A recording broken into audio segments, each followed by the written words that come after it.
Welcome back to Sprockets and Shafts.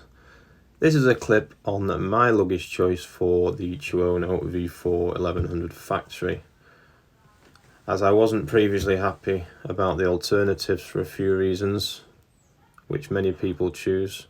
So I eventually went for the Ventura Evo rack and 10-litre pack. The reason why I chose a 10-litre pack was because it's something that I use day to day. I can put my phone in it, my wallet, my puncture repair kit, my waterproofs, and there's plenty of room for other bits and bats that you can stick in there, visor cleaner, a rag, etc, etc. One other thing I did put into the rack was a USB charging lead, which zips in and zips out. Just for those longer days where you may need to charge your phone or even your intercom or whatever it is you use. I also like the Ventura rack because it's very versatile and it's so quick to mount and dismount to the bike. It just literally takes a few seconds. So fitting the rack to the bike. So as you can see from the clip, this is the rack and the side view. There are 6 bolts in total, 2 that go in the OEM foot peg fixing holes, there's 2 that go under the rear tray, and then there's 2 additional bolts that actually bolt the side arms or the arms of the rack into the under tray crossbar piece, which you'll see in the clip. These are the adjuster pins so you can swivel the aero pack round. So you have 2 options. That rack that you see can actually be in the position it is now, which is basically just over the back of the rear light or the number plate, or you can swivel it and it can be moved much more forward, sort of leaning over the top of the pillion seat. Now that's the first bolt that you see, that's the OEM foot peg bolt,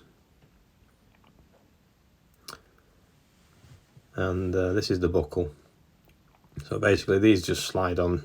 The pack just slides onto the rack and you just engage the buckle or disengage.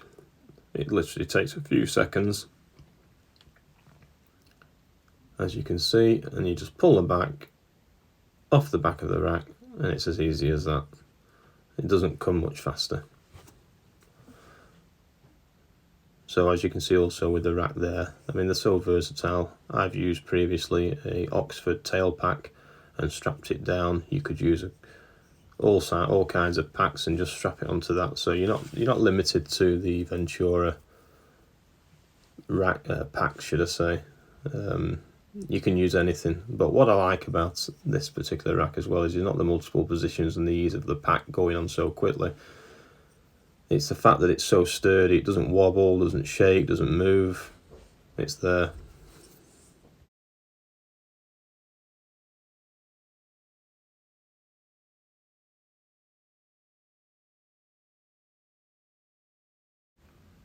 Yep, so this is the underside of the rear tail of the bike.